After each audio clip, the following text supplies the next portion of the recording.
Dans la première vidéo, je vous ai parlé des icônes sur le côté, des petits menus différents.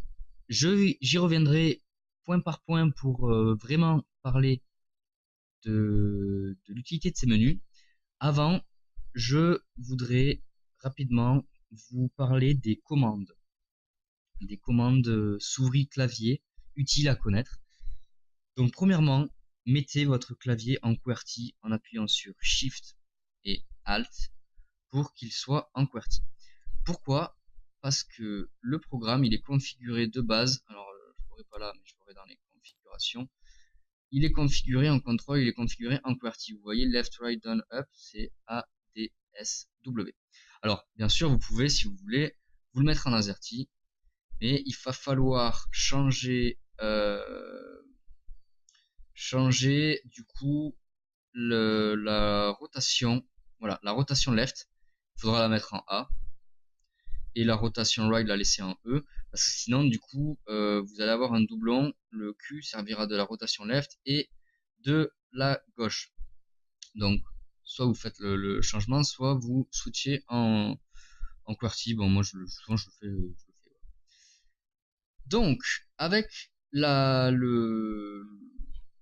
molette de la souris, pardon, vous allez pouvoir zoomer, dézoomer sur votre table. Si vous appuyez sur la molette et que vous bougez votre souris, vous faites un mouvement en fait sur l'axe XY, voilà, d'avant en arrière, de gauche à droite.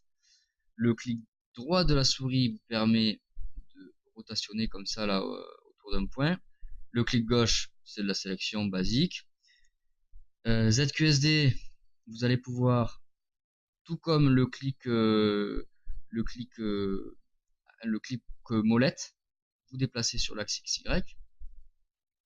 Voilà pour les commandes de caméra, à savoir que si vous faites un clic droit dans le vide ici, vous avez un caméra mode, troisième personne, première personne et top down. Donc le top down c'est vue de haut. On peut faire un ZQSD, un zoom, on va plus pouvoir changer la 3D. Et le first person, alors ça je vous invite à le tester, c'est assez particulier. Hop, voilà. C'est qu'en fait, c'est vraiment de la première personne. C'est-à-dire que là, je suis en l'air. Si je veux descendre, je peux plus le faire avec mon clic droit ou quoi. Là, c'est vraiment, c'est mes yeux. Je regarde la table et avec le ZQSD, je me rapproche de la table. Voilà. Alors, c'est marrant. C'est pas mal pour des jeux de figurines quand vous voulez vraiment faire de l'immersion. C'est rigolo. Vous êtes vraiment à la vision de votre personnage. Voilà. Maintenant, pour du jeu classique, troisième personne. Il y a ici la possibilité de sauvegarder des caméras. Voilà. Donc vous avez 9 caméras. On peut les sauvegarder avec un contrôle plus le numéro sur donc pas sur le clavier numérique mais sur les chiffres au-dessus des lettres.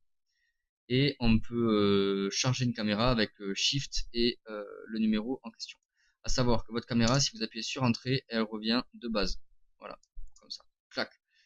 Bon, sauver des caméras, j'y reviens pas. Vous avez compris comment ça fonctionne. Hein. CTRL 1. Je viens ici, CTRL 2. Si je fais Shift 1, il revient ici. Si je fais Shift 2, il revient ici. Et voilà, tout simplement. C'est super pratique, hein, parce que du coup, vous pouvez avoir plusieurs points de vue. Pour continuer, dans le petit menu clic droit, en dehors du moins, vous avez le blindfold, la touche B, c'est pour tirer un rideau. Voilà, donc ça peut être pratique pour certains jeux, et vous trouverez forcément une utilité à ce merveilleux outil. Maintenant, pour parler des commandes par rapport à des objets. Donc, si vous posez votre souris sur un objet, voilà, vous voyez qu'il y a un cadre blanc qui vous permet déjà d'interagir avec lui. C'est-à-dire que vous n'êtes pas obligé de le cliquer. Vous voyez là, voilà.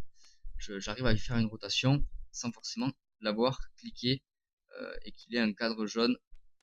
Voilà, d'ailleurs, je ne peux pas le cliquer lui. Voilà. Ou le sélectionner comme ça. Voilà. Donc, une fois que vous avez un cadre blanc ou jaune autour d'un objet, vous allez pouvoir y faire finalement les commandes qu'il y a ici. Flip, rotation et scale. Donc flip c'est la touche F. Rotation c'est Q et E ou A et E si vous mettez un QWERTY. Enfin ça sera toujours A et E finalement, mais tout dépend de votre réglage comme on en parlait tout à l'heure. Et le scale c'est plus et moins. Le plus et le moins du clavier non pas numérique mais pareil encore une fois le clavier au-dessus. une des raisons pour lesquelles je laisse en QWERTY, c'est que en fait, j'ai pas trouvé, enfin j'ai pas changé non plus, j'aurais pu, le moins. Je sais qu'en fait, à côté du plus, la parenthèse fermée, c'est le moins. Voilà, je suis resté comme ça, j'ai gardé l'habitude.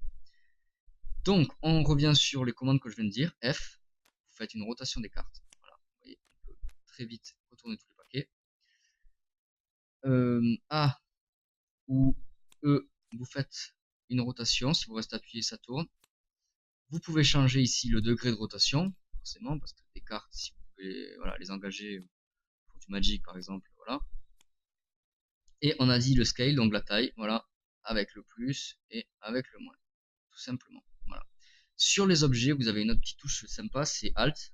Vous posez votre souris dessus, vous appuyez sur Alt, elle s'affiche devant vous. Voilà.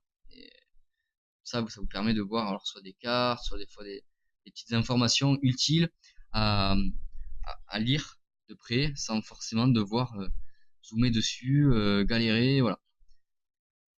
Ça c'est pour les commandes. Les commandes de sélection, bon ben c'est un clic, vous voyez qu'elle se soulève un petit peu, on en parlait tout à l'heure là de ça. Si je reste appuyé, ça se soulève plus haut. Voilà, ce qui n'est pas forcément utile des fois.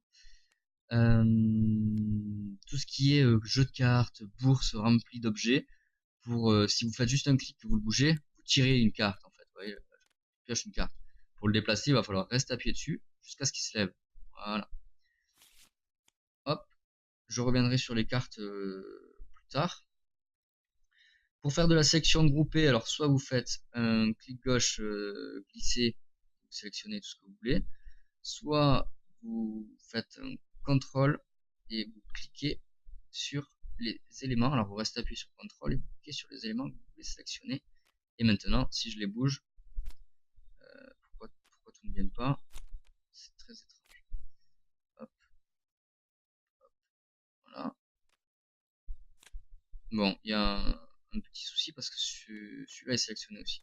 Enfin, ça marche en temps normal. Voilà, ouais, je pense que c'est parce qu'ils sont sur l'état de carte. Bref, il doit être considéré comme posé sur une pile en fait. Si vous voulez reset tout un jeu de cartes, voilà, c'est faisable aussi, mais on en reparlera plus précisément sur les jeux de cartes. Oui, voilà, pour de la position aussi, vous pouvez utiliser la commande Alt avec soit la rotation, soit le flip. Et donc vous sélectionnez l'objet. Et voilà, donc là en fait, c'est compliqué à expliquer sans le clavier. Je sélectionne mon objet. Si j'appuie sur A ou sur E, il fait une rotation. Maintenant, si j'appuie sur Alt A ou Alt E, il fait une rotation, mais sur son autre axe en fait. Voilà. Si je flippe en appuyant sur Alt, finalement, on voit qu'il fait une rotation classique style A et E. Voilà.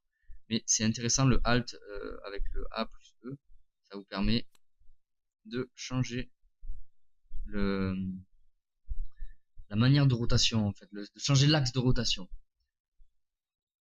Ça c'était pour les commandes. Je pense que j'ai fait le tour des commandes importantes, je dirais, dans un premier abord. Vous avez aussi, oui, vous pouvez aimanter des objets, c'est-à-dire que vous pouvez sélectionner un objet, aller au-dessus d'un autre objet, appuyer sur T. Voilà, vous voyez, il s'aimante en leur centre. Voilà, récupérer plein de cartes en même temps. Vous pourrez monter des figurines sur un socle et derrière les combiner entre elles. Voilà, c'est assez intéressant pour ça. Je vais vous laisser sur ces dernières bonnes paroles et je reprends la suite dans une prochaine vidéo dans laquelle je vais vous parler des cartes et on continuera comme ça. Voilà.